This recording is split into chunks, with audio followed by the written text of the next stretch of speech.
गरीब चंद्र सूरज की आयु लग, जे जीव का रहे शरीर। सतगुरु से भेटा नहीं तो अंत कीर का कीर। जगत गुरु तत्वदर्शी संत रामपाल जी महाराज जी के बोध दिवस व कबीर परमेश्वर जी के निर्वाण दिवस के उपलक्ष्य में 4 दिवसीय 17, 18, 19 और 20 फरवरी 2024 को विशाल भंडारा व संत गरीब दास जी महाराज जी की अमर वाणी का खुला पाठ और साथ ही दहेज मुक्त विवाह व रक्तदान शिविर, साथ ही आध्यात्मिक प्रदर्शनी जैसे कई भव्य कार्यक्रमों का आयोजन किया जा रहा है, जिसमें सर्व मानव समाज सादर आमंत्रित है। स्थान सतलोक आश्रम, धनाना धाम, जिला सोनीपत, हरियाणा। इस पूरे कार्यक्रम का सीधा प्रसारण साधना टीवी पर 20 फरवरी 2024 को सुबह 9:15 बजे से किया जाएगा। गरीब चंद्र सूरज की आयु लग, जे जीव का रहे शरीर।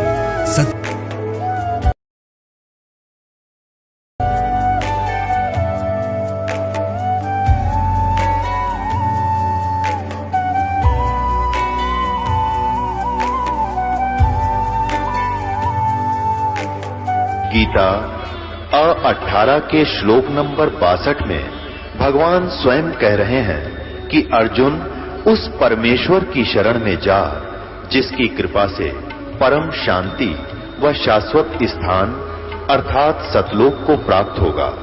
वो परमेश्वर कौन है, कहां है, कैसा है, जानने के लिए कृपया अवश्य सुनिए जगत गुरु तत्वदर्शी संत रामपाल जी महाराज के अमृत वचन। कहते हैं ब्रह्मा का आसन डिग गया जब सुनी काल की गाज, जब ये अपने लोक से दहाड़ा, ब्रह्मा का भी आसन डगमग हो गया था। आपका तो औकात क्या है? तो ये हथियार है हमारे जो इसके लिए हम लड़ेंगे। श्वास का सिमरण सतनाम आदि। तो परमात्मा कहते हैं मैंने जब सतनाम का सुमन किया धर्मदास, अब धर्मदास को दृढ़ कर रहे हैं कि तू भी ऐसे करना, कोई आपत्ति आ जाता है न उस मालिक न तो के सुमन की आवश्यकता थी, उसका के बसाव थी उसके आगे। फिर भी हमें एक दाव बताया, दाव जैसे पहलवान कुश्ती लड़ते ना रेसलर, वो दाव लगा कर ही पहलवान को डाल सकते ना, तो एक जैसी ताकत होती है उनमें तकरीबन। जिसका दाव बढ़िया है वो ठोक देगा दूसरे ने ठाक है।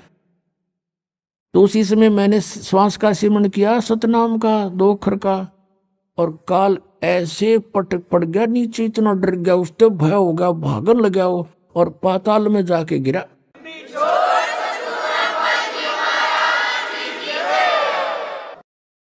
अब मैं भी उसके साथ साथ गया क्योंकि मैंने तो उससे काम था, आया उसी के लिए था।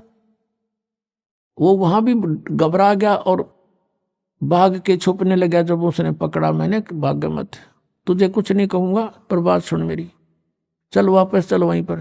तो ये तुम्हारा भगवान को मैं ऊपर लेकर आया, फिर उसी इसके 21वें ब्रह्मांड में सबसे ऊपर वाले स्थान पे।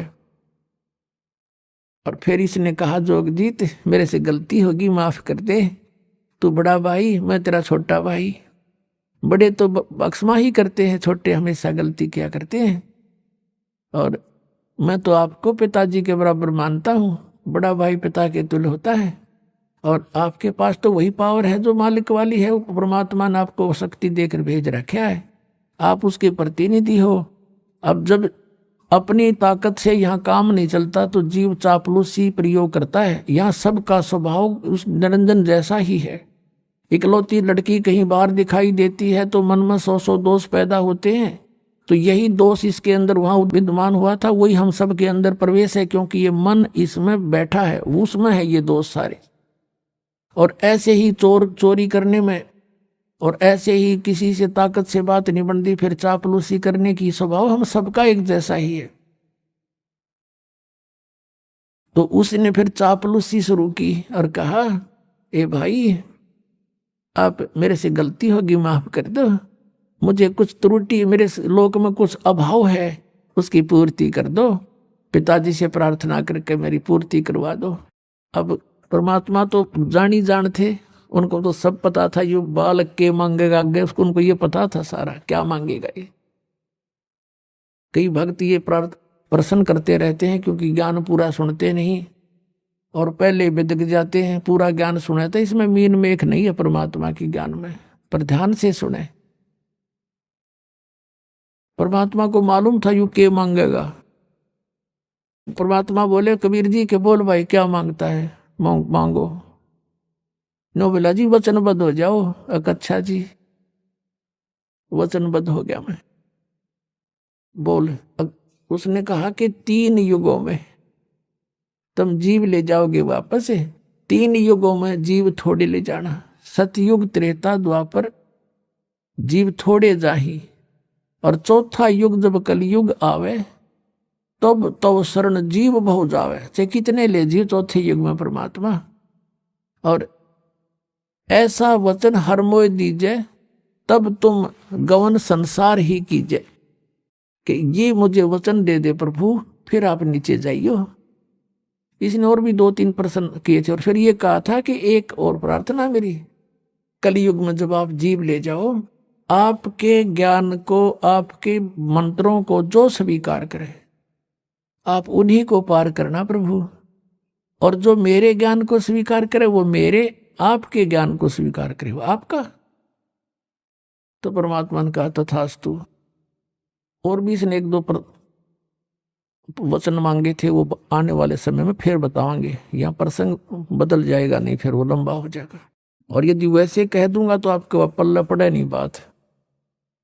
तो फिर क्या हुआ, परमात्मा ने जब ये कह दिया कबीर परमेश्वर ने तथास्तु ऐसा ही होगा, वचनबद्ध हो गया, तब एकदम त्योर बदल गया यूं भस्मासुर की तरह। ये सबका एक जैसा स्वभाव है। भस्मासुर पहले तो भगवान शिव के प्रार्थना करो था और नुआधीन हुआ बैठा था, आंख नीचे बुगले की तरह, उल्टा ऊपर न पैर नीचे न सर करके भक्ति करे था। और जब भस्म कंडा ले लिया वरदान वचनबद्ध करवा के, और फिर नौका ही बोले शंकर होशियार न मारूंगा।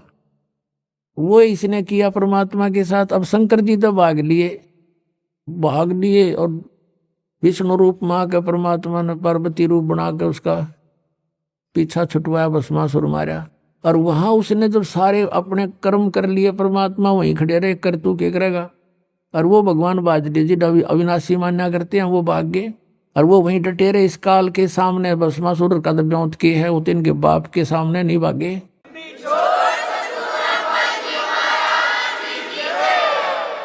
सामने खड़े हो गए कि कर के करेगा, फिर सांस कैसे मन से उसका। वो तो वैसे मालिक की कृपा थी, सांस तुम्हारे लिए बता नहीं बसाई इसकी कुछ भी। तो फिर जब इसने सारा कुछ ले लिया, वरदान पा लिए, आंखें बदल गया, कहने लगा जोगजीत अब बेशक जा तू संसार में, 3 युग में तो तू ले जा नहीं सकता, वचनबद्ध हो गया। और जब चौथे युग में तुम आओगे ना, उससे पहले इन सभी प्राणियों को भिन्न भिन्न पूजाओं पर लगा दूंगा और उल्टा ज्ञान ठोक ठोक कर भर दूंगा। अपना अपना मता ये सब बोला करेंगे। किसी को देवता पूजा ला दूंगा, किसी को मंदिर में, किसी को मस्जिद में, किसी को गुरुद्वारों में। और जब तुम आओगे या तुम्हारा कोई अंश आएगा, उससे पहले तो मेरे दूत जाके मेरे भेजे हुए संत बना के भेजूंगा और सारे विश्व में और तेरा नाम ले लेके 12 पंथ तो चलाऊंगा। कबीर नाम तो है, तेरे नाम तो कबीर कबीर करेंगे। और फिर और अनेक पंथ चलाऊं या विद जीवों को भरमाऊं। और जाओ बे चले जाइयो जोग जीत संसारा, हर जीव ना माने कहा तुम्हारा। जीव तुम्हारा कहा ना माने और हमरी ओढ़ हो बाद बखाने। कि तेरी कोई नहीं सुनेगा वहां पर तुम्हारी। जब तुम जाओगे तब तक तो मेरे दूत जो है, मेरे काल के दूत, ये सबको भ्रमित करके उल्टा ज्ञान भर के और सतलोक और सतपुरुष और ये सब महिमा गाएंगे। और वो सारा मेरे नाम जपेंगे, मेरे मुंह में आ जाएंगे। 12 पंथ करूं मैं साजा, नाम तुम्हारा ले करूं आवाजा। 12 पंथ नाम जो ले ही, सो मेरे मुख आन समोही। इन 12 पंथों में जो नाम लेगा और अनेक पंथ चलाऊं या विद जीवों को भरमाऊं। ये 12 पंथ तो कबीर पंथ के आपको गिनवाए थे कल रात्रि और परसों भी। और बाकी अन्य पंथ ये काल ने भेज दिया, राधा स्वामी, धन धन सतगुरु, जय जय गुरुदेव, यो तारा चंदाला, ठाकुर चंदाला, भाई सारे ये निरंकारी, ये जितने सतपाल वाले, ये हंसा देश वाले, सारे काल के पंथ है टोटली। ये सुधांशु वाला, ये आसाराम वाला, ये सब काल के पंथ। ये नहीं तक सीमित है इन देवी देवताओं तक जो काल के भी पुत्र हैं। और कहते हैं जा चले जाना, तुम्हारा कोई नहीं मानेगा। अब परमात्मा आए थे। अब कई भक्त ये कहते हैं, मन में दोष आ जाता है, विचार हीनता बढ़ जाती है। कहते परमात्मा ने भाइयों ये वर नहीं देना चाहिए था कि 3 युगों में जीव थोड़े ले जा, इन्हें तो जब वापस ले जाना चाहिए था। अरे भले आदमी वापस कैसे ले जा, पहले तुम थे ना वहां पर, वही ना गड्ढे थे हम, वहां नहीं टके। ये हमारी देही टूट ली खूब, कलयुग में पता लग जाएगा हमने अपनी औकात का। इसलिए ये सेलेक्ट किया था दाता ने। अब कारण क्या है, जो दास ने आज ये प्रसंग शुरू किया था उसके ऊपर फिर आते हैं। जब इसने ये कहा कि तुम्हारा कोई नहीं मानेगा, अपने काल के दूत भेज दूंगा और तेरा जो कोई हंस आवेगा बाद में या तुम आओगे तो कोई नहीं सुनेगा, वो भौंकता रहेगा और उसके पत्थर मारेंगे, पिटाई करेंगे उसकी, कोई नहीं सुनेगा। तब धर्मदास चिंतित हो गया इस बात से कि हे प्रभु, वो तो अब इसने कर ही रखा है। अब मैं आपका बच्चा था और मैं आपका विरोधी, कितना विरोध मुझ दुष्ट ने किया मालिक, और सभी ऐसा ही करेंगे आपके साथ। हम सबको ऐसी बुद्धि भ्रष्ट कर रखी है इसने। 100 प्रश्न किए थे धर्मदास ने, 100 बार मालिक ने समझाया, कभी हाँ बरा, कभी फिर मुकर जाए, कभी हाँ बरा, फिर ना न्यू क्यों कर हो जाए, तो सब गिला न्यू कर रखिए। तो उसने उसके आंखों में आंसू आ गए, परमात्मा आप कैसे समझाओगे हमें, मेरे जैसे दुष्ट हो गए सारे, सभी यही व्यवहार करेंगे आपके साथ जैसा मैं कर रहा हूं। हे भगवान आप कैसे करोगे। धर्मदास जी को मालिक ने सारी बता दी थी, पर ये मेरा दाव पेच अभी सार्वजनिक ना करना, मैं तुझे बता देता हूं मैं क्या करूंगा। चौथे जब कलयुग की पिछली पीढ़ी में 12वां पंथ ये काल के जो कबीर पंथ में होंगे ना, गरीबदास का होगा।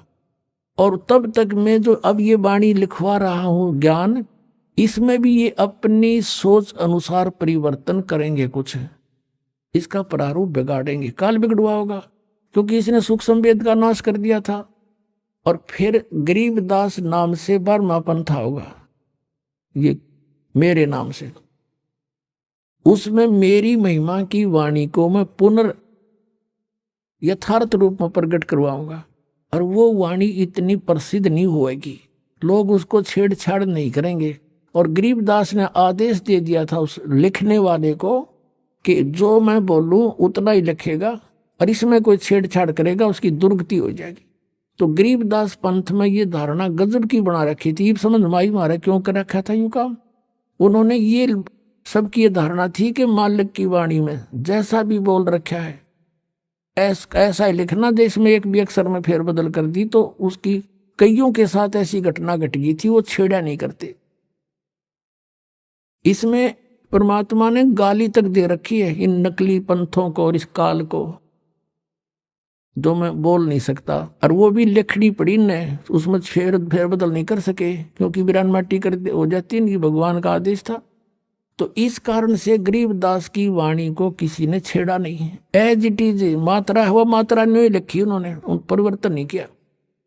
और ये कारण ये था कि कहीं इसमें भी गड़बड़ कर दे, नालायक आके न कहेगा बेराज से नहीं। तो कहा कि 12वें पंथ में प्रगट हो वाणी, और ये 12 पंथ जो हैं शब्द हमारे का निर्णय ठानी, ये अस्थिर घर का मरम नहीं पावे। और ये 12 पंथ हम ही को ध्यान। 12वें पंथ में हम आएंगे चल के। और फिर जैसे ही कलयुग है ना, धर्मदास जी से बात कर रहे थे, कलयुग था, स्टार्ट ऑफ द कलयुग, यानी बीच सी मिला ले कि ये प्रथम पीढ़ी है, ये प्रथम पीढ़ी है। और फिर इसके बाद पिछली पीढ़ी जब आवेगी तब हम आवांगे।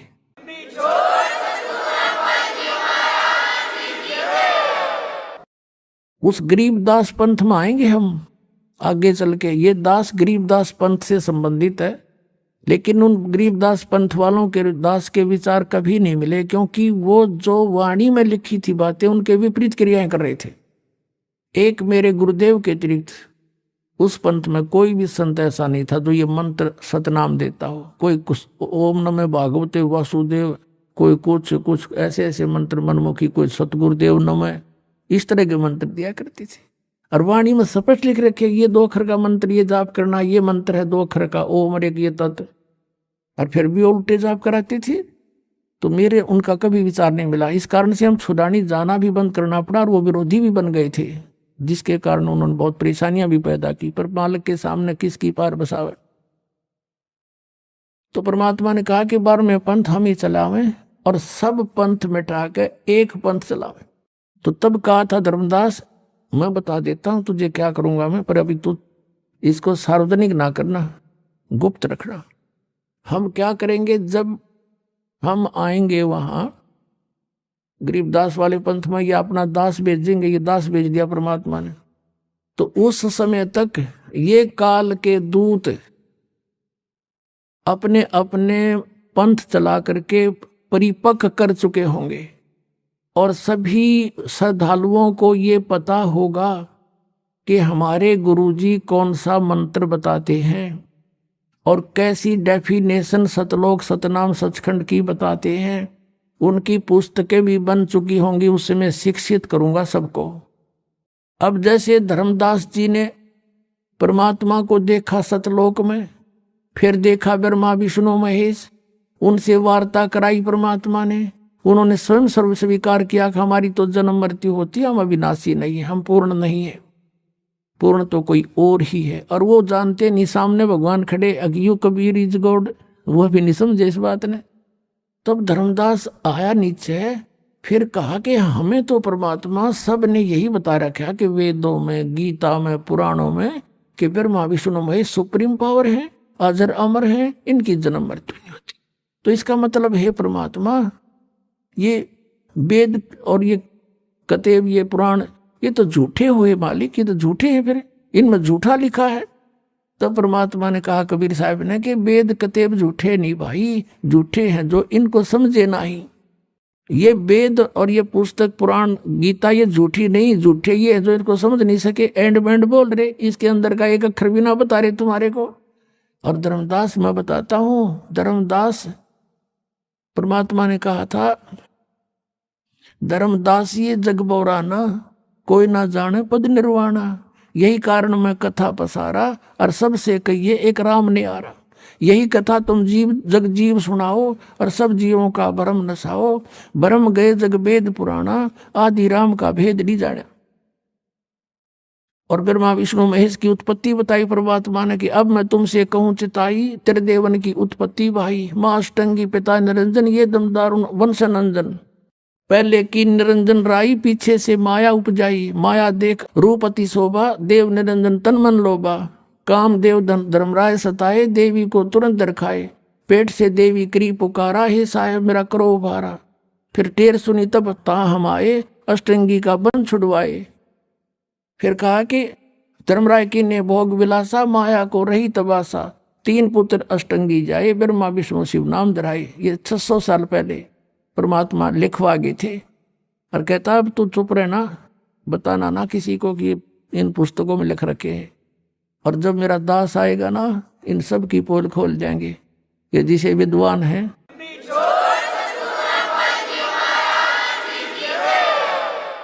इन सब का फिर भांडा फोड़ देंगे हम, और मेरे बच्चे मुझे पहचान लेंगे। ये राधा स्वामी वाले 500 नाम काल के जाप कर बात करें सतलोक जान की।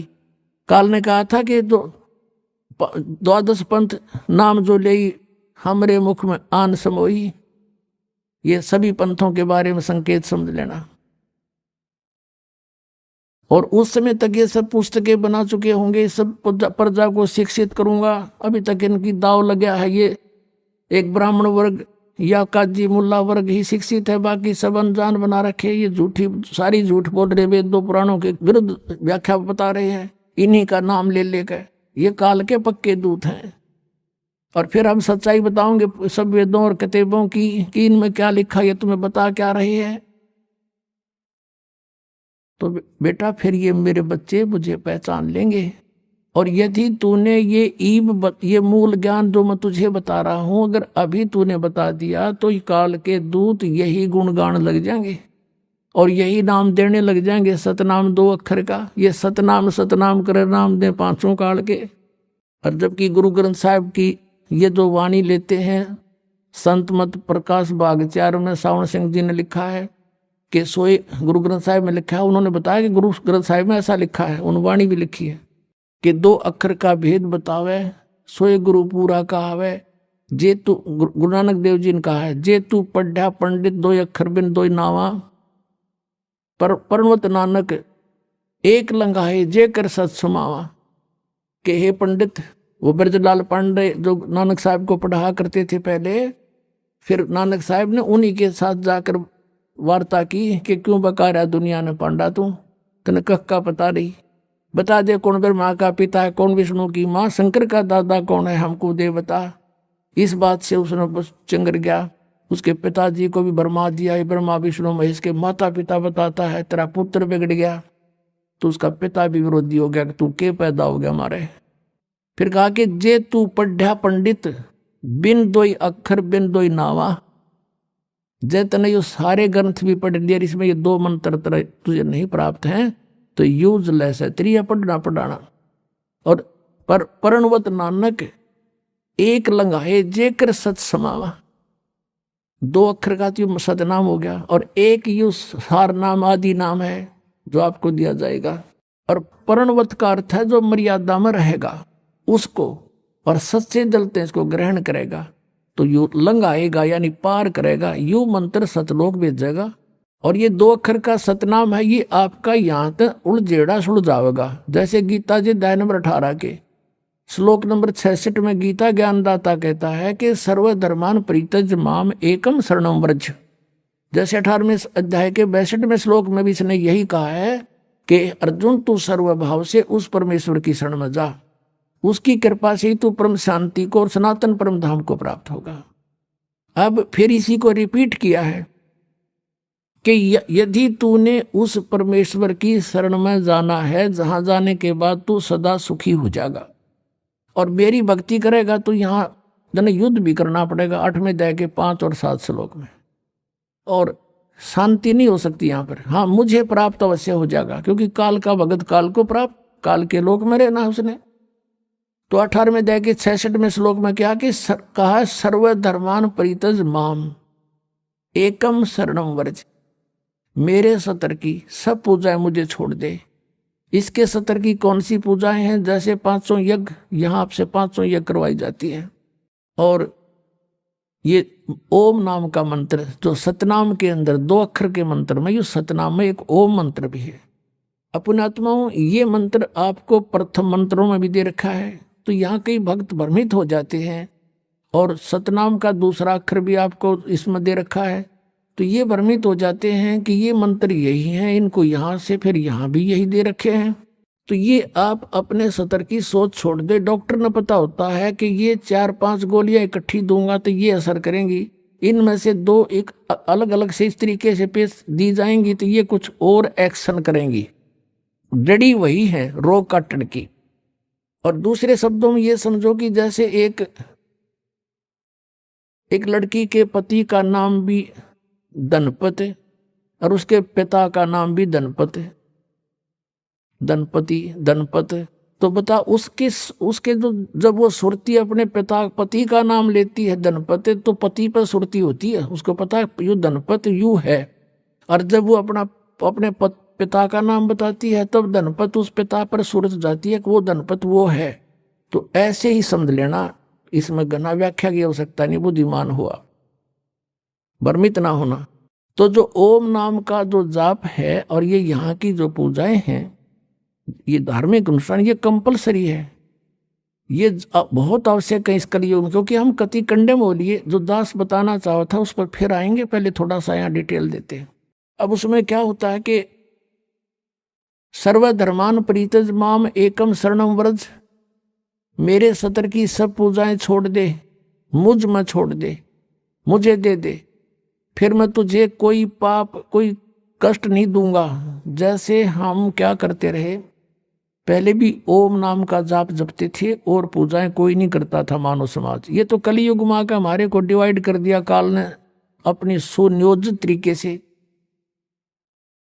तो फिर हम क्या करेंगे, हम क्या करते रहे, ओम नाम का जाप ब्रह्मलोक में देवता बनकर बर्बाद करते रहे, फिर वहां से बर्बाद करके अपनी कमाई को कुत्ते गधे सुअर की योनि में कष्ट उठाते रहे, पाप के आधार से नरक में भी जाते थे।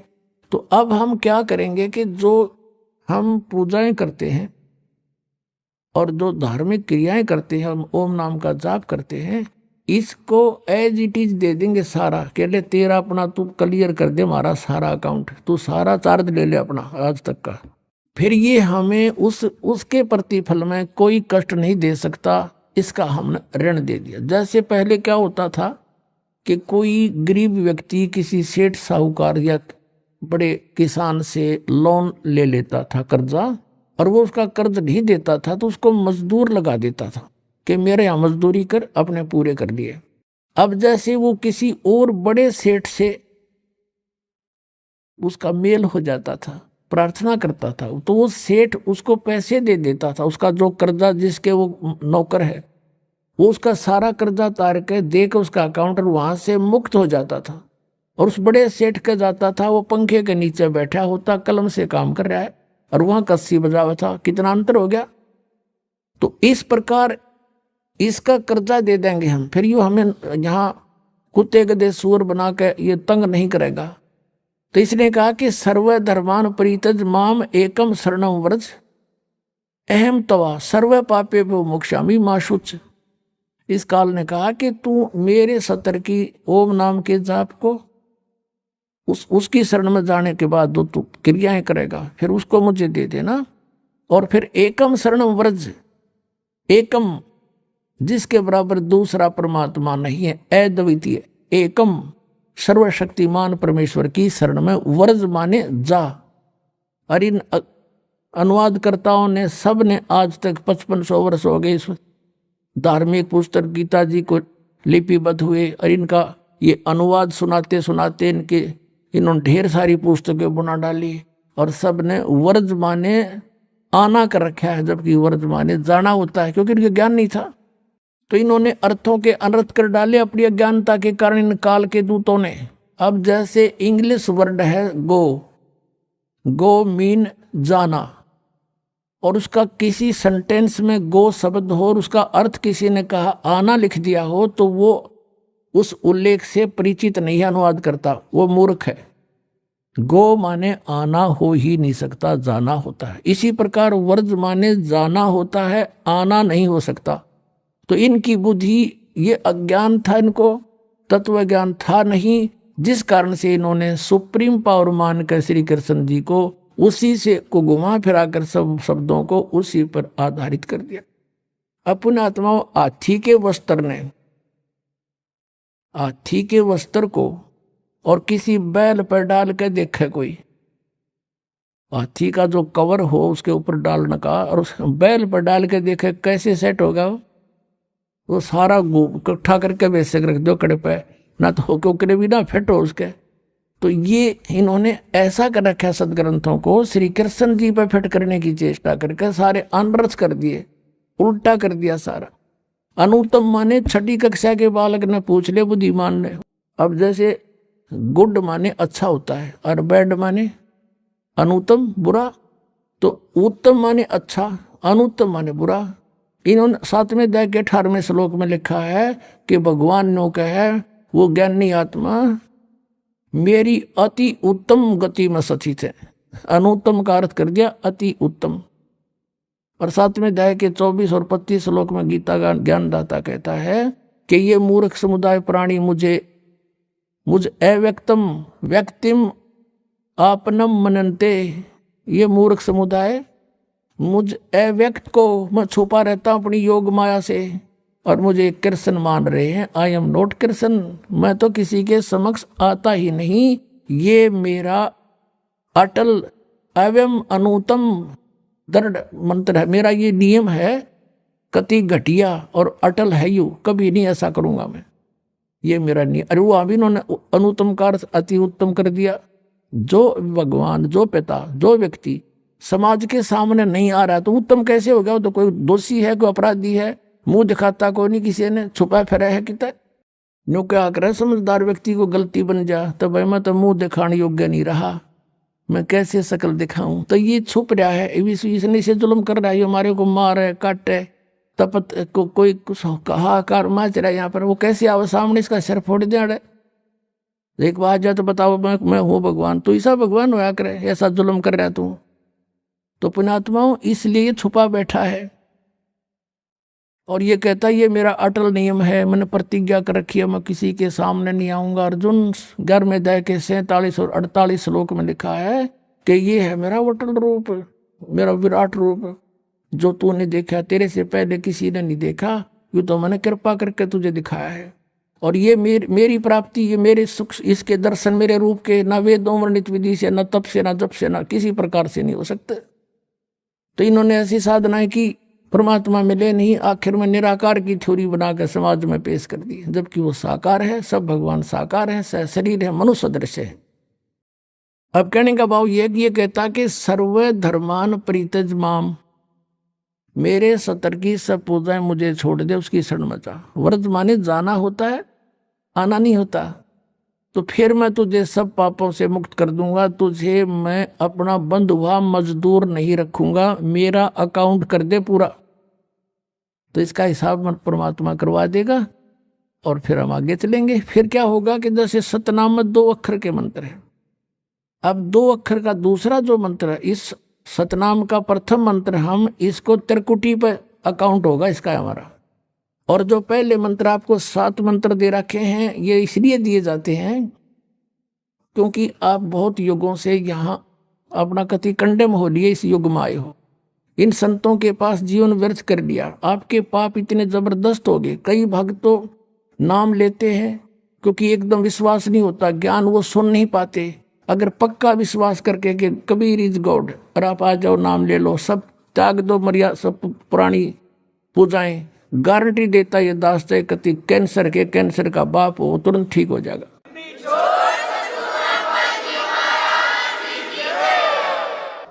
हम मार इसलिए खवा दी काल ने कि ये हमारे विश्वास ना होने देता कबीर इज गॉड, और जब तक ये नहीं होगा इतना मालिक सारा पूरा दे नहीं सकता। कह कबीर सुनो भी साधो, मैं तो हूं विश्वास में।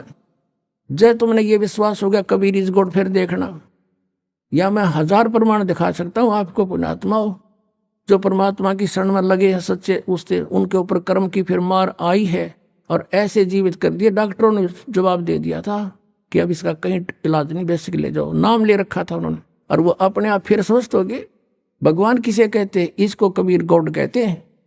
तो ये प्रथम मंत्र में आपको अब ये 7 मंत्र बना के दिए जाते हैं। पहले 5 मंत्र देते थे नानक साहिब भी और परमेश्वर कबीर साहिब जी भी।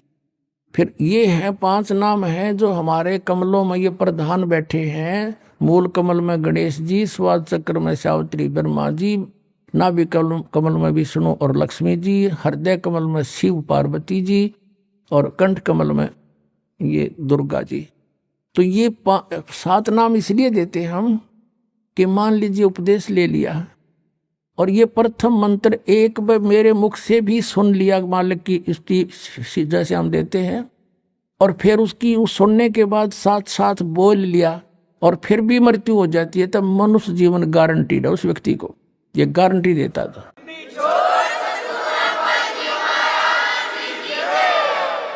और यदि उसने जाप कर लिया कुछ दिन और विश्वास ठीक रहा तो वो स्वस्थ भी होगा और इसी जीवन में आयु बढ़ती चली जाएगी, परमात्मा बढ़ाता चला जाएगा जब तक उसका मोक्ष नहीं होगा, इससे जन्म में पार कर देगा आपको।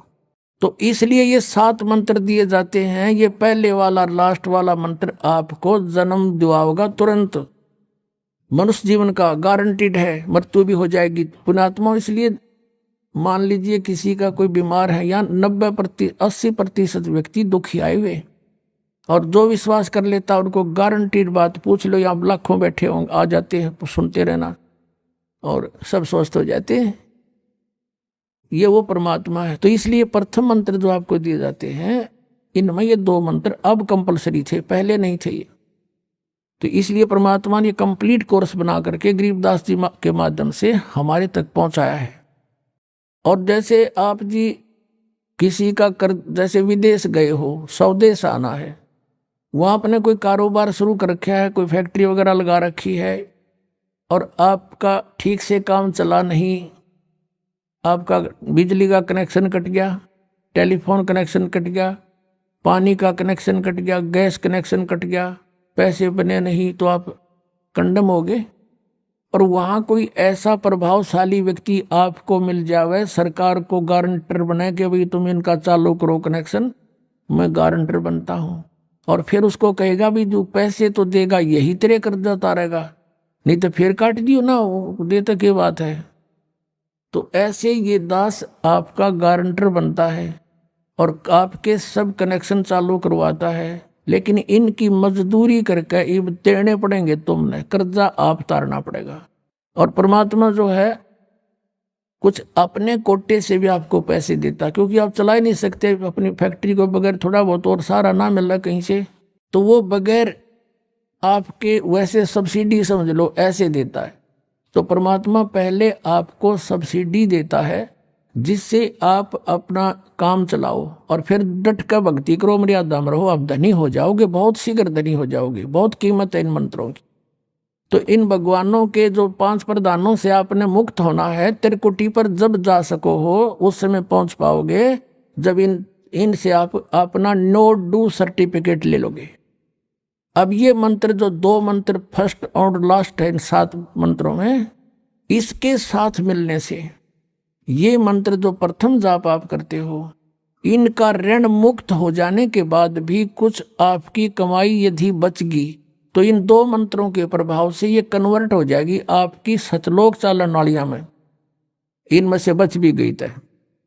और फिर जब आप यहाँ से प्रस्थान करोगे तो आपका अकाउंट, अब ये कहते हैं राधा स्वामी धन धन सतगुरु वाले, ये जय गुरुदेव वाले कहते हैं, हमारे गुरुजी तो कहते हैं हम तो सीधे त्रिकुटी से चलते हैं। यहाँ बताते हैं त्रिकुटी यहाँ नहीं है, त्रिकुटी इसके पीछे बैक में है, यहाँ पर जो नीचे से सारा ये तंत्र साथ मिला हुआ आता है, यहाँ है पीछे। ये कहते हैं हमने ना तो वेदों की आवश्यकता, ना किताबों किसी और, ना हम गीता को मानते, ये भी तो किसी ने लिखी है।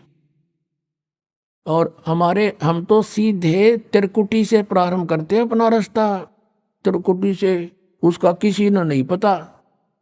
ये सारे ऋषि महर्षि त्रिकुटी माथा मारा करते और उन्हें खक नहीं पाया आज तक। त्रिकुटी से तो बहुत आगे जाना हमने, और त्रिकुटी पर जाना कोई बालकों का खेल है, कोई बरवाले का बस स्टैंड है, चाहे पैदल पहुंच जाओ चाहे रिक्शा में बैठ कर पहुंच जाओ। त्रिकुटी इज द इंटरनेशनल एयरपोर्ट, त्रिकुटी अंतर्राष्ट्रीय हवाई अड्डा जानो। और वहां वही व्यक्ति जाता सैर सपट्टे, तो कोई धक्के खाए जाओड़ा क्या फायदा होगा, उसने देख भी और आ जाओ उल्टा, क्या फायदा उसका। वहां पर केवल वही व्यक्ति जाता है जो पहले टारगेट बना चुका होता है, और उस जिस देश में जाना है उसका पासपोर्ट और यहाँ की सरकार से नो डू सर्टिफिकेट, और तब वो उस इंटरनेशनल एयरपोर्ट पर जाकर कुछ लाभ उठा सकता है। तो वहां से फिर आगे कैसे जाएंगे, उस त्रिकुटी पर पहुंचने के लिए तो सारा झंझट है, उस पर जाए पता फिर आप पे काम बन गया। तो त्रिकुटी पर जाने से पहले हमने इन भगवानों से नो डू सर्टिफिकेट लेने पड़ेंगे। और आपकी ये ऐसी भक्ति है, इसे ऑटोमेटिक, ये देवता है, ये कोई किसी के साथ भेदभाव नहीं करते। आपकी कमाई एग्जैक्ट लिखी पाएगी कंप्यूटर की तरह, और जो आपका ड्यू शेष होगा आपको थमा दिया जाएगा। हृदय कमल में जीव रहता है, और इसके यहाँ से फिर ये सबसे पहले इसका रास्ता है त्रिकुटी बजाने का, सबसे पहले मूल कमल में जाना पड़ेगा। मूल कमल से फिर सीधा रास्ता बनता है त्रिकुटी तक जाने का। उससे पहले गणेश जी के लोक में से गुजरना पड़ेगा, उसका एक जैसे बैरियर होते हैं प्रत्येक बॉर्डर पे, यहाँ ऐसे बैरियर हैं। वहां जब आप जाओगे आपके सामने आपके मस्तिष्क पर जैसे लॉकेट होता है ऐसा लगा पाएगा, और तुरंत आपको कहा जाएगा चलो आप जाओ, आपकी ये पूंजी। और वो आपके उस मस्तिष्क में ऐसे लॉकेट पे वो नो ड्यू सर्टिफिकेट छपता चला जाए। फिर आगे चलोगे आप, आगे आप पहुंचोगे जब विष्णु जी के लोक में, वहां भी आपको ऑटोमेटिक मिलेगा, कोई बाधा नहीं मिलेगी, क्योंकि वहां तो चोरों को पकड़ा जाता है, सा को थोड़ा, वो देवता भी तो हैं, वो किसी के साथ जरा सी भी गड़बड़ नहीं करते। फिर ऐसे शिव के लोक में से शिव इस कमल में, हृदय कमल से फिर त्रिकुटी कंठ कमल में आएंगे, फिर हम त्रिकुटी पर पहुंचेंगे। अब त्रिकुटी पर जाने के बाद इस सतनाम के जो प्रथम मंत्र का अकाउंट वहां देंगे, लेकिन वहां पर यह काल बकवाद करवा देता है। यहाँ का जो जितने देव हैं ये अपने सतर पर कोई गलती नहीं करते, ये करवाता है। जैसे श्री कृष्ण देव है, देव था, और इसने कौरव पांडवों के युद्ध से पहले जब इसने यहाँ तक कह दिया था, इसने सारे प्रयत्न किए थे कि भी युद्ध ना हो, सबसे प्रार्थना की थी दोनों पक्षों से। फिर इन्होंने देख लिया था कि ये मानना नहीं, ये तो इन मत बुद्धि भ्रष्ट हो चुकी है। और उसमें क्या था कि सब रिश्तेदार राजा आधे आधे बांटने थे उन्होंने। ये राजा को भाई जो कौरवों के पक्ष में आना चाहता है वो अपनी स्वीकृति दे दो, पांडवों के पक्ष में आना चाहता है वो अपनी स्वीकृति दे दो, ऐसे कति तैयारी होगी। तब श्री कृष्ण जी ने सोचा भाई अब ये तो मेरा भी नंबर आओगा, मैं भी राजा हूं, और मैं पांडवों का रिश्तेदार, क्योंकि श्री कृष्ण की बहन अर्जुन का ब्याह रखी, रिश्तेदारी पक्की, और उधर से वो चाचे ताऊ थे, कोई अलग नहीं। तो श्री कृष्ण जी ने यहां तक कह दिया कि भी एक तरफ तक मैं हूंगा, एक तरफ मेरी सेना होगी, अब मांग लियो जिसको मांगना हो। और यहां तक भी कह दिया कि मैं हथियार नहीं उठाऊंगा।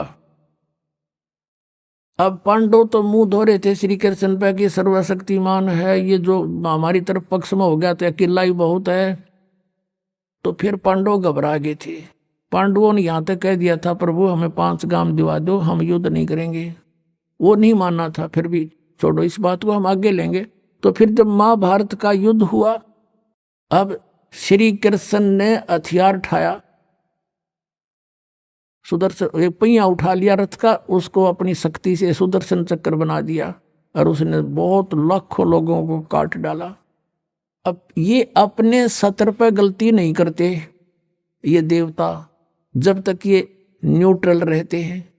और जब इस काल ने इन पर प्रभाव किया, अंदर प्रवेश कर गया इसके काल, श्री कृष्ण के पाप को बनवा दिए इसके, और सुदर्शन चक्र उठवा दिया और झूठा बना दिया, वह प्रतिज्ञा भंग करवा दी। ऐसे ये त्रिकुटी पर जाकर चाल चाल है, यहां तक नहीं बोलता ये। अब वहां ये कोशिश करता है कि इसको यहां उलझा दूं। उससे पहले बहुत सी ऐसी बहुत से वहां पर त्रिकुटी तो एक बहुत बड़ा सांग है, बहुत बड़ा प्लेटफार्म है, और वहां पर कहीं पर डांस हो रहे हैं, कहीं पर दुकानें लगी हैं, औरतें खड़ी हैं नाच रही हैं, कोई अर्धनग्न शरीर में खड़ी हैं, और बहुत से वैसे सुंदर सुंदर हाथी वो खड़े हाथी सजे हुए। तो ये जीव वहां जाकर बिचल जाता है। सब ये नकली गुरु भी वहीं खड़े हैं। नकली गुरुओं का रूप बनाकर तो काल आता है, और अपने असली गुरु का रूप बनाकर परमात्मा आते। इस दास के रूप में आपको त्रिकुटी पर उपलब्ध होंगे परमात्मा। तो वहां क्या होगा कि कई बार ये काल भी परमात्मा यानी असली गुरु का रूप बनाकर खड़ा हो जाता है। तो सबसे पहले आप क्या करोगे, प्रणाम जब करोगे गुरुदेव को, ये स्वभाव तो आपका यहाँ बना ही दिया जाता है, गुरु जी दिखे दंडवत करोगे। दंडवत करते समय एक सतनाम का सुमरण अवश्य करना होता है। 1 सेकंड, ये 10 सेकंड मुश्किल से लगती हैं। श्वास उस श्वास का सिमरण करें प्रणाम करते समय, और उठकर जब देखोगे यदि परमात्मा होंगे तो एज इट इज पाओगे, और जब काल होगा दास के रूप में तो उसका स्वरूप बदला पाओगा, ऊपर का कपड़ा हटा पाओगा, उसका असली सूरत मिल जाएगी, तो आप वहां से बच जाओगे। अब फिर क्या होगा कि फिर तुम जैसे यहाँ आप देखते हो गुरु जी आगे सारे पीछे पीछे हो लेते हो, तो वहां जब मृत्यु होगी आपको स्वप्ना सा दिखेगा। जैसे आप किसी ऑफिस में गए हो किसी काम वश, और वहां आपका काम फटाफट होता जा रहा है, नहीं होता है तो आप दुखी हो रहे हो, बार बार बैठ कर रो रहे हो, तो ऐसे ही चलेगा वो। तो वहां जाते ही जब आपको गुरुजी दिखेंगे, आप एकदम इसी स्वभाव से, जो आपकी यहाँ रिहर्सल हो रही है, आपके अंदर जो आस्था कसक पैदा हो रही है, ये वहां काम आओगी आपके। आप दौड़ के अपने गुरुजी के पास जाओगे। तो ये सब रिहर्सल यहाँ कराई जा रही है कि गुरु की को परमात्मा जानकर ये सब क्रियाएं करो, तो वहां ये आपके काम आऊंगी, वहां अपने यूज होंगी ये सारी फार्मूले। तो जब आपको ये पक्का हो गया कि ये है गुरुजी, फिर आपको लेकर के धर्मराज के दरबार में परमात्मा जाएंगे इस दास के रूप में, और धर्मराज से कहेंगे जी इसका हिसाब कर दो, भगवान का आदेश है, आप लो अपना ये एक इसकी कमाई जो तुम्हारे सत्र की वो प्राप्त करो। ओम नाम की कमाई और ये यज्ञों का जो बचा हुआ यहाँ प्रयोग हो गया सो हो गया यज्ञ, फिर भी बचे हुए भी आपको वहां देने पड़ेंगे कि आप अपना संभालो अपने सत्र की। जैसा कि आपके संविधान में लिखा है, ये पवित्र वेद पवित्र गीता भगवान का संविधान है, इसके विरुद्ध जो कार्य करता है वो दोषी है, चाहे जज है चाहे बिना जज है। तो यहाँ का न्यायाधीश बहुत समझदार है, उसने वो सब समझता है। परमात्मा याद दिलाता है 18वें अध्याय के 66वें श्लोक में लिखा है, सर्वधर्मान परित्यज माम एकम शरणं व्रज। अपना अपने सत्र की जो तुम्हारी है वो अपनी लो, इसकी पूजाएं और इसको छोड़ो, आगे चलेगा ये। तो वहां सतनाम के प्रथम मंत्र का जाप हम वहां देंगे, यज्ञ दे देंगे, फिर ये वहां से चलेगा, फिर वो आगे जागा तो पार ब्रह्म के लोक से हमने पार होना है। वहां पर सतनाम के दूसरे मंत्र की कमाई जो श्वास उश्वास से की हुई है, ये उसके दरबार में जाकर अक्षर पुरुष यानी परब्रह्म के लोक में जाकर के उसको देंगे, वो आगे जाने अलाउड कर देगा, उसके 7 संग ब्रह्मांडों से पार होना हमें सहयोग देगा वहां से वो वहां तक जाने का, उस टैक्स के बदले। अब यहां बताया है कि जे तू पढ़ा पंडित बिन दोई ना अक्षर दोई नावा, और पर्णवत नानक एक लंघाए जे कर सत समावा। अब ये 2 अक्षर का नाम जो सतनाम है, ये हमें भंवर गुफा तक पहुंचा देगा। भंवर गुफा है, जैसे अभी तक हमने 10 द्वार सुने थे, तो यहाँ परमात्मा ने गरीबदास साहिब जी के माध्यम से कहा है कि 12 मद मैल मठ बोरे बहुर ना दे धरे रे। वो तो 12वें द्वार को पार करके है वो मठ, वो स्थान, वो ठोड़ ठिकाना, फिर जहां जाने के बाद बहुर ना दे धरे रे, फिर दोबारा जन्म कभी नहीं होता। तो जब हम भंवर गुफा के पास इस 12वां द्वार, 10वां द्वार तो इस शरीर से निकलना है, ये शरीर और एक ब्रह्मांड एक है, इससे निकल गया। कई योगी देखे यहाँ से शरीर फोड़ जाते हैं, यहाँ एक काग बोलते हैं इसको, स्थान को काग। छोटे से बच्चे को आप देखोगे नर्म नर्म स्थान होता है, वो कई बार नीचे हो जाता है तो उसको एक देसी इलाज से ऊपर उठाते हैं हाथ से, तो इसको फोड़ के वो बाहर निकल जाते हैं। वो कहते हैं जिसकी मृत्यु यहाँ से हुई हो ना, उस योगी को कहा करते इसने ब्रह्मांड फोड़ दिया। ब्रह्मांड फोड़ दिया कि अकेला तोड़ दिया। ब्रह्मांड के बीच में, प्रत्येक ब्रह्मांड के बीच में वैक्यूम प्लेस है, खाली स्थान बहुत लंबा चौड़ा। ये फिर वहां धक्के खाएं जाओ, उसका वहां के चक्कर काटे जाओ, ठंडी ठंडी इसमें लगती रहे, और वहां इसकी कमाई पूरी हो जाएगी, फिर वापस नरक में। और फिर 21 ब्रह्मांड का भी एक ग्रुप है, चारों तरफ से एक अंड आकार है, और 21वें ब्रह्मांड का कनेक्शन जो है उसके चारों तरफ भी फिर खाली स्थान है, और वहां से सीधा एक 11वां द्वार है, वो अक्षर पुरुष के लोक में प्रवेश होता है 7 संग ब्रह्मांडों का। वो 7 संग ब्रह्मांड भी चारों तरफ से एक तरफ बंद हुए हैं, पैक हैं, और बीच में अलग अलग डिवाइड हैं, वो अलग है। तो जब 11वें द्वार को पार करेंगे तो उसमें प्रवेश कर जाएंगे अक्षर पुरुष के लोक में। और 12वां द्वार जब है अक्षर पुरुष का, जो 12वां द्वार है अक्षर पुरुष के लोक से सतलोक में जाने के लिए पहले बीच में एक और स्थान है जो गुफा टाइप है, और उसको ऐसे गोल आकार है, वो ऐसे ऐसे जाएगा ऊपर को। तो वहां जब हम 12वें द्वार पर खड़े हो जाते हैं और इसका जो अक्षर पुरुष का चारों तरफ से जो बंद है उसके पारदर्शक है वो, वहां से सतलोक दिखाई देता उस आत्मा को जिसके पास सतनाम का और जिसके पास सार नाम की कमाई है। अन्य को नहीं दिखता, अक्षर पुरुष के लोग व्यक्तियों को नहीं दिखता, वहां के प्राणियों को नहीं दिखता, तो वहां से फिर वो दिखाई देता है। अब जैसे नानक साहब ने कहा कि एक लखावे एक लंघावे एक लखावे, अब वहां तक तो एक छुड़ावे एक लखावे, यूं तो छुड़ाओगा कालते सतनाम का पहला मंत्र ओम, और वो जो दूसरा मंत्र है वो लखावेगा, वहां जाकर एंड पे बैठा देगा और वहां से आपको सतलोक दिखाई देगा, पार नहीं हो सकते। सार नाम है जिसके पास, तो फिर वो आगे उस भंवर गुफा से पार करके और फिर आपको बर्मा द्वार पार करके तब परमात्मा का वो मठ है, वो स्थान है, सतलोक है, जहां जाने के बाद साधक फिर लौट के कभी संसार बन जाते।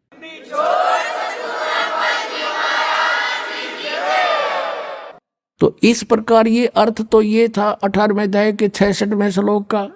ये बालक के जाने संस्कृत के जानने वाले विद्वान पाक रहे थे, इनको कख नहीं पता था, अनरत कर डाला इस अनमोल सदग्रंथों का। अपनात्माओं फिर वहीं आते हम कि जैसे परमात्मा ने कहा धर्मदास जी से कि धर्मदास इसने मेरे से वचन लिया हुआ है कि सतयुग त्रेता द्वापर में जीव थोड़े ले जाना और कलयुग में जब पिछली पीढ़ी आवेगी उस समय मैं आऊंगा। प्रथम चरण तो होगा कलयुग का जब मैं मगर से सह शरीर जाऊंगा, उसके बाद फिर पिछली पीढ़ी शुरू होगी 1920वीं सदी के उत्तरार्ध में। 20वीं सदी कौन सी है? ये 1900 से स्टार्ट 1901 से स्टार्ट होगी 20वीं सदी, और उत्तरार्ध कौन सा है? 1950 के बाद उत्तरार्ध शुरू हो जाता है।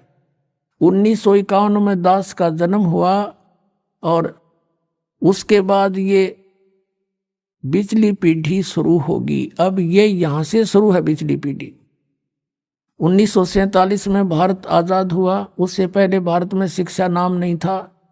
1947 के बाद जब दास 7-8 वर्ष का हुआ तो शिक्षा का सूर्य उदय हो रहा था। आइए अब हम उन श्रद्धालुओं के अनुभव जानते हैं जो जगत गुरु तत्वदर्शी संत रामपाल जी महाराज जी से दीक्षा प्राप्त कर चुके हैं तथा उनके द्वारा बताए गए भक्ति मार्ग पर चल रहे हैं। नमस्कार सर। नमस्कार सर। सर क्या नाम है आपका? अनंत राम सोनी है सर। अनंत राम जी आप कहाँ से हैं? गांव सुपा, पोस्ट ऑफिस बड़े भंडार, तहसील पुसौर, जिला रायगढ़, छत्तीसगढ़ सर। अनंत राम जी, संत रामपाल जी महाराज से नाम दीक्षा आपने कब ली? 2021 में लिया सर। अनंत राम जी, क्या आप कोई भक्ति साधना भी करते थे? मैं भक्ति साधना नहीं करता था सर। तो फिर क्या कारण बना कि आप संत रामपाल जी महाराज जी की शरण में आए, जैसे कि आपने बताया कि आप कोई भी भक्ति साधना नहीं करते थे? सर मैं बहुत दुखी था, मेरे हाथ और पैर बहुत ठंडा हो चुका था सर, और साल कंबल जर्सी से मेरे को गर्मी नहीं मिलता था सर, आग तापने से मेरे को गर्मी मिलता था सर। इसी कारण मैं चलने योग्य नहीं था, मेरे पैर में बहुत पीड़ा था सर, और मैं सीढ़ियाँ चढ़ नहीं सकता था सर। इतना मेरे को थकान महसूस होता था सर, मैं थरथराहट महसूस होता था। मेरा उम्र लगभग 47-48 साल का था सर। मैं चलने फिरने में बहुत मेरे को पीड़ा होता था सर। उसके बाद में मैं अपने नज़दीक ज़िला RL अग्रवाल के पास मैं ट्रीटमेंट कराने पहुंच गया सर। उसके पास 2 महीना तक मैं ट्रीटमेंट कराया सर, मेरे को कोई राहत नहीं मिला। उसके बाद PK गुप्ता के पास गया सर, उसके बाद 3 माह तक मैं ट्रीटमेंट कराया सर, मेरे को राहत नहीं मिला। उसके बाद मेरे साथी क्षीरसागर गुप्ता ने मेरे को विशाखापट्टनम ले गया सर। वहाँ जाने के बाद मेरे को 500 रुपये फीस लिया सर, और जांच का 10,500 रुपये ले लिया। उसमें MRI का 6,000 रुपये ले लिया सर, और खून जांच का 3,000 रुपये ले लिया। MRI में मेरा नस दबा हुआ था पीछे साइड का सर, घेंच का नीचे का और कमर का सर, उसी कारण पीड़ा हो रहा है ऐसा मेरे को डॉक्टर ने बोल दिया सर। और मेरा BP बढ़ा था, कोलेस्ट्रॉल बढ़ा था, और मेरा शुगर बढ़ा था सर। जिसमें मेरे को हार्ट का प्रॉब्लम हो सकता था सर। इतना नौबत हो गया था सर। दवा लेने के बाद मैं फिर घर आ गया सर। कुछ दिन खाने के बाद मैं आराम मेरे को नहीं मिला सर। उसके बाद एक दिन इतना चक्कर आया सर, मैं उठकर बैठकर योग्य नहीं था सर। चक्कर से मैं बोल नहीं पाता था सर। मेरे को लाश को पकड़ के ले जाते हैं मुर्दे को, वैसे 4 आदमी पकड़कर रायगढ़ अपेक्स अस्पताल में भर्ती कर दिया। मेरे को भर्ती करने के बाद मेरे सारी रिपोर्ट देखने के बाद इसका नस दब गया है और इसका इलाज नहीं हो पाएगा। इसको DK अस्पताल रायपुर घड़ी चौक में इसको एडमिट कराना पड़ेगा। लगभग 2.5-3 लाख रुपया इसको लगेगा। आप चले जाओ अपने घर, अपना पैसा का व्यवस्था करना और रायपुर चले जाना। मेरे को कहकर छुट्टी दे दिया अपेक्षा रायगढ़ के अस्पताल वालों ने। फिर मैंने, मेरा छोटा छोटा बच्चा सा था और मैं बहुत दुखी था, मैं रोता था सर। मेरे को इतना भयंकर बीमारी हो गया, आप बच पाओगे नहीं बच पाओगे, ऐसे मेरे को बोल दिया। मेरा छोटा छोटा बच्चा का कैसा गुजारिश होगा कहकर मैं रोता था सर। उसके बाद में बंदी छोड़ सतगुरु रामपाल महाराज का समय बिताने के लिए संग 7:30 बजे शाम को मैं देखा सर। शाम को देखने के बाद बंदी छोड़ सतगुरु जी सतरामपाल जी ने सुबह 5 बजे उठने पर स्वयं मेरे को कहा कि बेटा तू मेरे शरण में आ जा, तू ठीक हो जाएगा, ऐसा मेरे को बोला सर। फिर मेरे पत्नी से बोला सर कि परमात्मा मेरे को स्वयं बुला रहा है, कहाँ जाना है कहाँ आना है मेरे को मालूम नहीं है। फिर उसमें गुरुजी का संत रामपाल महाराज का संग जो आता है उसमें पट्टी में कांटेक्ट नंबर रहता है सर। उसके कांटेक्ट करने पर रायगढ़ आ जाओ, वहाँ नामदान केंद्र है, वहाँ नामदान ले सकते हैं कह के मेरे को उत्तर आया सर। फिर मेरी बेटी को मैं बैठा कर मैं अपने लूना से मैं लेकर आया और मेरा कुछ चक्कर आता था सर, मैं गिर जाऊंगा तो रास्ता से मेरे को हटा देना कहकर मैं उसको बैठा कर लाया सर। और फिर मैं नाम उपदेश लिया सर बंदी छोड़ सतगुरु रामपाल जी से। सर, संत रामपाल जी महाराज से नाम दीक्षा लेने के बाद आपको क्या लाभ मिले? जैसे कि आपने बताया कि आप बहुत ज़्यादा दुखी थे। बंदी छोड़ सतगुरु रामपाल महाराज जी से नाम उपदेश लेने से मेरे को 1 रुपया का दवाई अभी नहीं लग रहा है सर। मैं निरोग हूँ, किसी प्रकार का दवा लेने का ज़रूरत नहीं है सर। मेरा BP शुगर वो हाई लेवल था सर। बंदी छोड़ सतगुरु रामपाल जी महाराज नाम उपदेश लेकर मैं पूर्ण रूप से स्वस्थ और ठीक हूँ सर। किसी प्रकार का दवा नहीं लेता। MRI रिपोर्ट है सर, इसमें मेरा नस दब गया था और इसमें 2.5 लाख रुपया लगेगा, 2.5-3 लाख रुपया लगेगा, ऑपरेशन लगेगा, बच पाओगे या नहीं पाओगे ये मेरे को ऐसा बोल रहा था सर।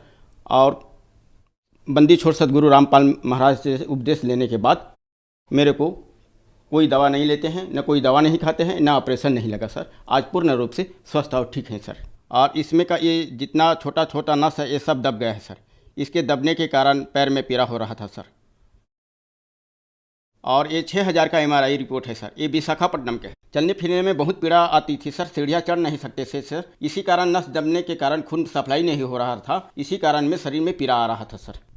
ये मेरा चक्कर आने का रिपोर्ट है सर, जिसमें मेरे को चक्कर आता था सर और चक्कर आने से मैं कोई काम कर नहीं सकता था सर। दिमाग का नस दबा था सर। उसके बाद मैं बंदी छोड़ सतगुरु रामपाल महाराज की शरण में आने पर पूर्ण रूप से ठीक और स्वस्थ हो गए सर। मैं ऑपरेशन कोई नहीं कराया सर। इन्होंने तो बोल दिया था ऑपरेशन कराने के लिए DK अस्पताल में जाओ और 2.5-3 लाख रुपया लगेगा कहकर मेरे को बोल दिया था सर। फिर मेरे पास 2.5-3 लाख रुपया नहीं था सर और मैं गरीबी था। गरीबी के कारण में मेरे पास पैसा जुगाड़ नहीं होने के कारण मैं बंदी छोड़ सतगुरु रामपाल महाराज जी की शरण में आकर नाम उपदेश लेकर पूर्ण रूप से स्वस्थ और ठीक हूँ और मेरे को किसी ऑपरेशन नहीं लगा सर। सर मैं खेती बाड़ी का काम करता था सर। मेरा 5 एकड़ ज़मीन था सर। 5 एकड़ ज़मीन में मेरे को 100 कट्टा धान होता था सर। बीमारी के कारण में कुछ कर्जा हो गया था सर। कर्जा होने के कारण मैं दुखी था सर। दुखी होने के कारण मैं गुरुजी से अरदास लगा, हे मालिक बंदी छोड़ सतगुरु रामपाल महाराज मुझ पे दया करना, इस गरीब पे दाता कहकर मैंने प्रार्थना की। प्रार्थना करने के बाद मेरे को स्वप्न में फिर कहा कि बेटा तू फिक्र मत कर, तेरा सबसे धान ज़्यादा होगा, गांव भर से तेरा धान ज़्यादा होगा। और वास्तविक में मेरे को ज़्यादा हुआ। 100 कट्टा मंडी में देने के बाद 150 कट्टा धान और अधिक हुआ। जय हो बंदी छोड़ सतगुरु रामपाल महाराज की। अब स्वस्थ हूँ, ठीक हूँ, किसी प्रकार का दवा नहीं लेता और मेरे पूरे परिवार बंदी छोड़ सतगुरु रामपाल महाराज जी की शरण में आ चुके हैं। सर, संत रामपाल जी महाराज से नाम दीक्षा लेने के बाद आपको बहुत सारे लाभ प्राप्त हुए। तो जो दर्शक आज आपको टीवी पर देख रहे हैं और वो संत रामपाल जी महाराज से नाम दीक्षा लेना चाहते हैं तो कैसे ले सकती हैं? सर चैनल में संग आता है सर, संग के नीचे पट्टी रहता है सर, पट्टी में कॉन्टेक्ट नंबर रहता है सर। कॉन्टेक्ट नंबर में कॉल करके अपने नज़दीक नामदान केंद्र का पता लगाकर नाम उपदेश लेकर अपना भक्ति कर सकते हैं सर। धन्यवाद सर। सत्साही।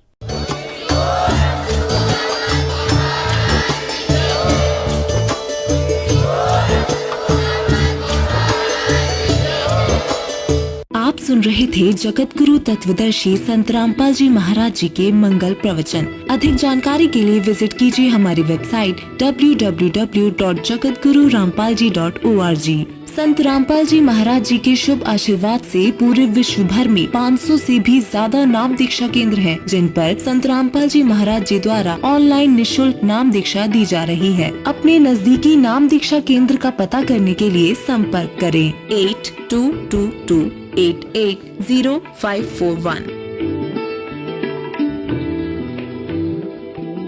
गुरु से भेटा नहीं तो अंत कीर का कीर।